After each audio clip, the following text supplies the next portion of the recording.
Hoje eu coloquei ali no Facebook um brevíssimo post que dá um resumo do tema da nossa aula. E ali eu digo mais ou menos o seguinte, que toda a ideia da cultura moderna ela é baseada num contrassenso, num absurdo. E esse absurdo é o seguinte: primeiro, que o valor mais celebrado da modernidade é justamente a liberdade da consciência individual. Isso é mais ou menos universal em todas as democracias modernas, não só na política, mas também na cultura, tá certo? E as ideologias antagônicas, comunismo, fascismo, etc., se caracterizam justamente pelo contrário. Porém, ao mesmo tempo, existe a ideia de que essa cultura moderna é superior a todas, não só as anteriores, tá certo? Mas que ela já antecipa os valores da mais alta cultura possível no futuro, de modo que aquilo que se espera que a ciência venha a descobrir no futuro já é creditado entre os méritos da ciência presente. Note que quando começa a ciência moderna, por volta do século XV, XVI, a ideia é exatamente o contrário.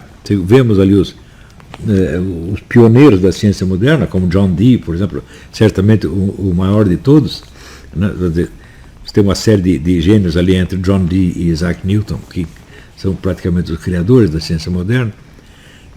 A ideia deles não era ir para o futuro, mas ao contrário, reconquistar um saber que tinha sido perdido num passado remotíssimo, uma espécie de saber angélico que teria sido revelado aos nossos antepassados.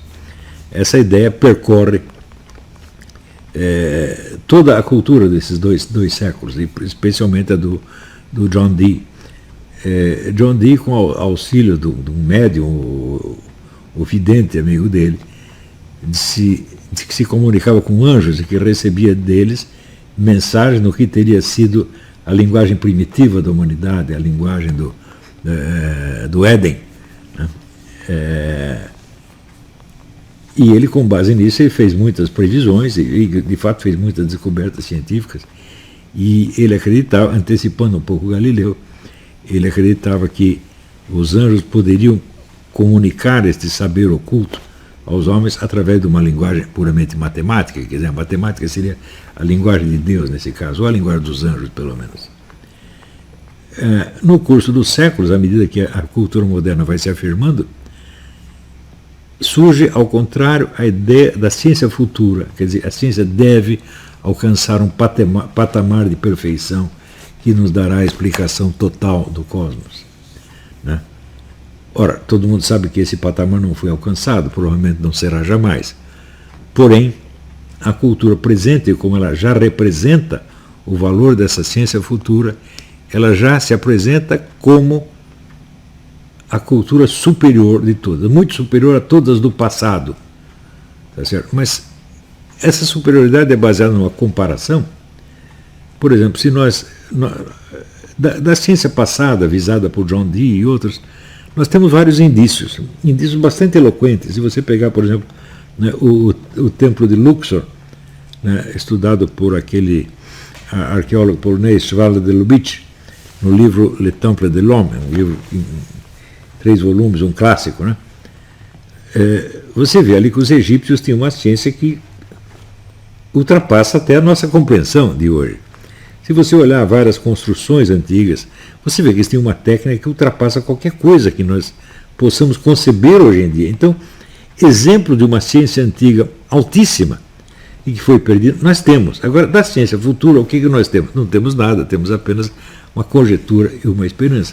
Então, como é que essa ciência que não existe, tá certo, pode ser superior, tá certo, àquela que existiu e que está acima da nossa ciência atual? Como é possível uma coisa dessa? Você vê, toda a cultura moderna é baseada nesta coisa. Quer dizer, na alegação de uma superioridade que se desmente a si mesma.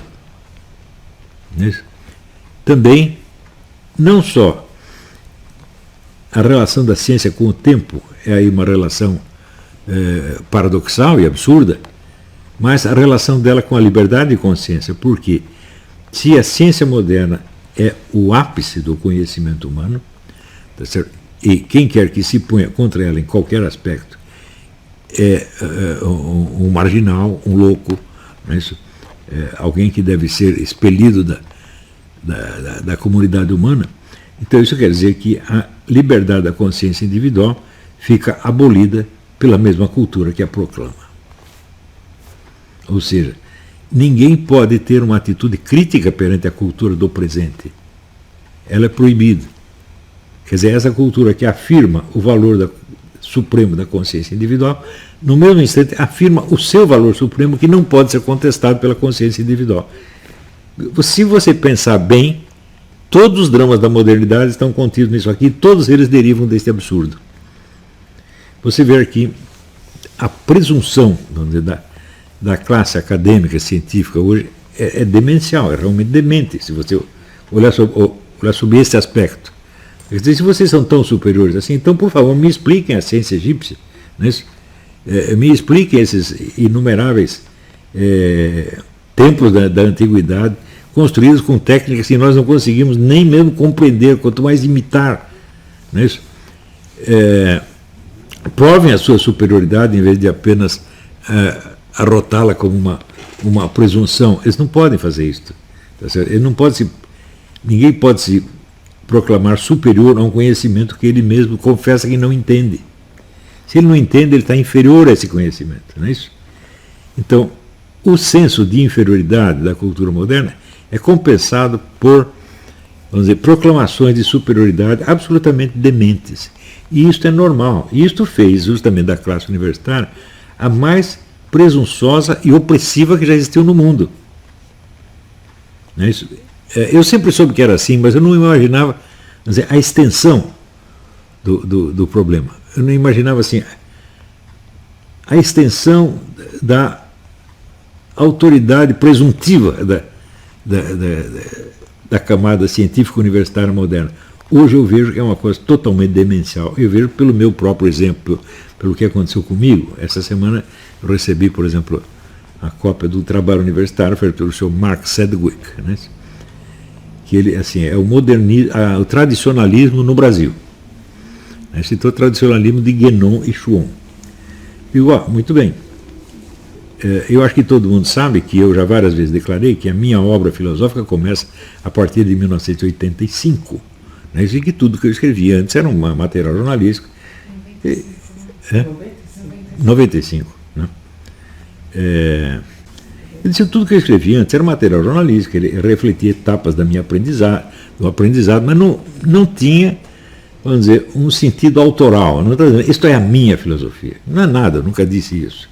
Mas comecei a dizer a partir dos anos 93, 94, 95. Né? E ao longo do tempo fui acumulando, mostrei aqui outro dia os 27 volumes, tá certo? E aí tem uma parte da minha filosofia, o essencial dela ainda está nas 500 e tantas aulas do COF. E esse senhor Mark Sedgwick, a única coisa, tirando 1 ou 2 artigos de jornal, ele cita o livro sobre o debate com o Dugin, né? 2 ou 3 artigos de jornal, e o resto é tudo coisa anterior, mas muito anterior. E ele acha que isso é o pensamento do Olavo de Carvalho. Quer dizer, outra coisa, ele não lê português, ele não tem acesso ao material de fonte primária. Quer dizer, você imagina o que seria se eu tentasse fazer um estudo sobre a filosofia do Alexandre Dugin. Eu não tenho domínio da língua russa, portanto eu não tenho acesso à fonte primária. Tenho o direito de ter minha opinião a respeito, mas não é de apresentar um trabalho com pretensões universitárias a esse respeito. Isto não é possível. Isso é total desmoralização. E, no entanto, o cara faz esse trabalho, né, e o apresenta como se fosse uma coisa cientificamente respeitável. Ele não tem nada de respeitável. Ele usa até como fonte o livro da Heloísa Carvalho, meu Deus do céu, que a própria mãe diz que é uma mentirosa compulsiva. A família inteira já desmoralizou o depoimento dela. O que mais quer? Né? Só que ele leva isso a sério porque interessa a ele. Então, o que é esse seu Mark Sedgwick? É um farsante. Ele se finge de intelectual universitário, mas ele não tem nível para isto. Ele nem sabe o que é ser um intelectual universitário.